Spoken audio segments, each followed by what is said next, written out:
warahmatullahi wabarakatuh. Perkenalkan, nama saya Aulia Naura Fitriana dengan NIM 19000300032. Selanjutnya teman saya. Perkenalkan, nama saya Eriteana Irawata dengan nomor induk mahasiswa 19313. Perkenalkan, nama saya Naila Hasnanofida dengan nomor induk mahasiswa 19340. Perkenalkan, nama saya Anissa Dwi Nur Cahyani dengan nomor induk mahasiswa 19345.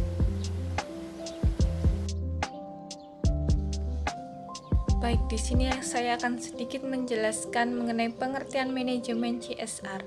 Manajemen sendiri memiliki arti suatu seni dalam ilmu dan pengorganisasian seperti menyusun perencanaan, membangun organisasi dan pengorganisasian, pergerakan serta pengendalian dan pengawasan.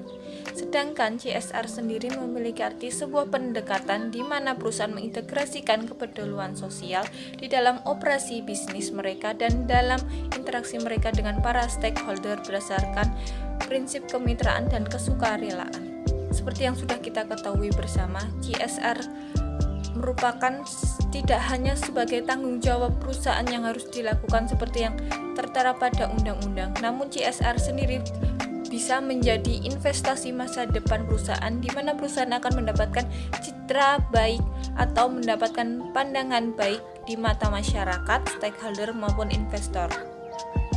CSR sendiri perlu dilakukan terutama oleh perusahaan-perusahaan yang mengambil sumber daya alam masyarakat di sekitar masyarakat Indonesia. Untuk itu, dalam melakukan CSR perlu adanya manajemen atau perlu diatur, ditata. Manajemen CSR sendiri terbagi atas planning, organizing, implementing, dan evaluation. Selanjutnya, saya akan sedikit menjelaskan mengenai tujuan manajemen CSR. Tujuan manajemen sendiri untuk menciptakan dan memelihara hubungan baik dengan lingkungan sekitar perusahaan dan bekerja sama untuk memberikan manfaat yang besar bagi masyarakat sekitar. Manfaat manajemen CSR dibagi menjadi dua. Yang pertama yaitu manfaat bagi perusahaan, serta yang kedua yakni manfaat bagi masyarakat. Nah, sekarang kita akan membahas mengenai manfaat bagi perusahaan.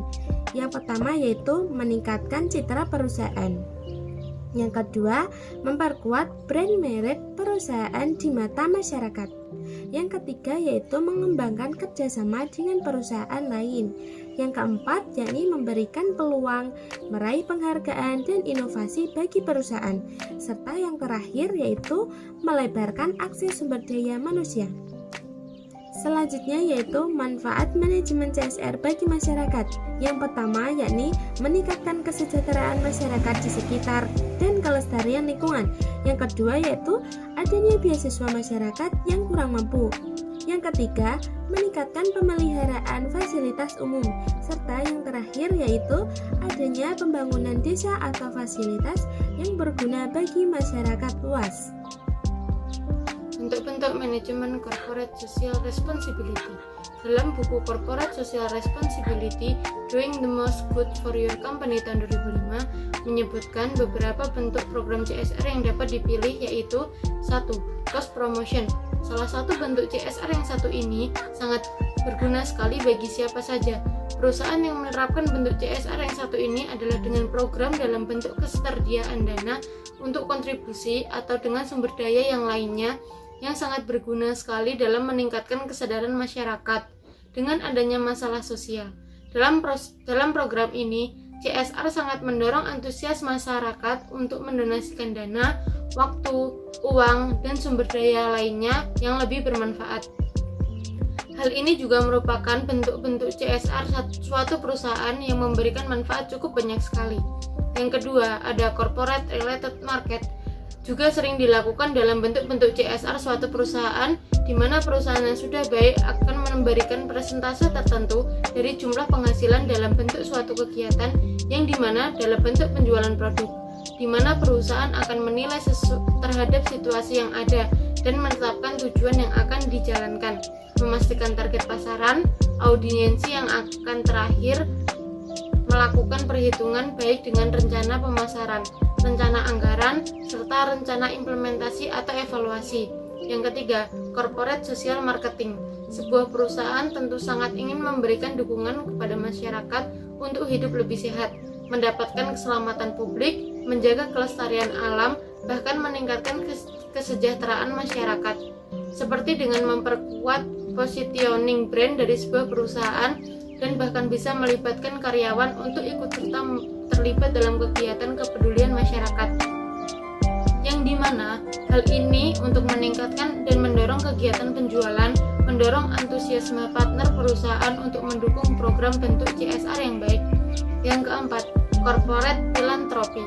Perusahaan sangat memberikan dukungan kepada masyarakat tanpa cuma-cuma saja, di mana salah satu tujuan utama yang dilakukan untuk meningkatkan kesejahteraan kepada masyarakat. Nah, untuk bentuk-bentuk CSR yang dapat dilakukan perusahaan ialah dengan memberikan sumbangan dalam bentuk tunai, memberikan tawaran bantuan, memberikan sebuah beasiswa, memberikan donasi dalam bentuk produk milik perusahaan, memberikan pelayanan, dan masih banyak lagi untuk memberikan fasilitas terbaik yang bisa dirasakan oleh masyarakat. Yang kelima, community volunteering.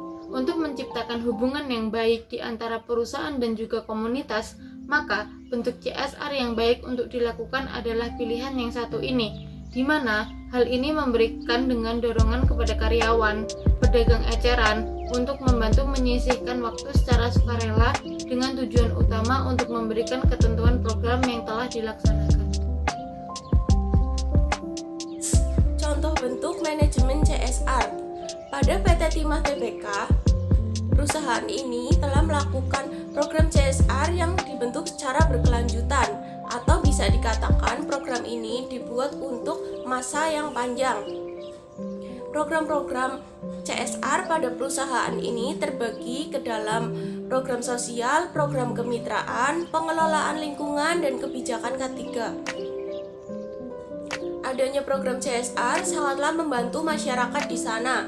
Program-program yang telah dilaksanakan oleh PT Timah Tbk yaitu: pertama, memberikan beasiswa bagi masyarakat yang kurang mampu yang berada di daerah tersebut. Yang kedua, memberikan bantuan saat pembangunan tempat ibadah dan pembangunan sekolah.